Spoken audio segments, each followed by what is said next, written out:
Welcome to Chillin' 101. We hope this video helps. You begin by launching Windows 11 Powershell as an administrator. This gives you elevated rights for system tasks.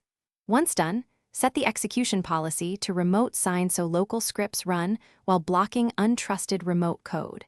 Then check your Powershell version with $PS version table. PS version to confirm compatibility. Make sure to note major and minor numbers for module support. If a module requires PowerShell 7, plan to install PowerShell 7 side by side, rather than replacing built-in Windows PowerShell. Next, focus on modules and your profile so your environment is efficient. You'll install modules per user with Install Module Scope Current User to avoid system-wide changes, and update them with Update Module when improvements arrive. Once modules are ready, edit your profile using Notepad $profile to add functions, aliases, and path tweaks. This automates repetitive tasks. Make sure to save and reload your profile with $profile. If a module install prompts NuGet, approve it. NuGet is the package provider that enables module downloads.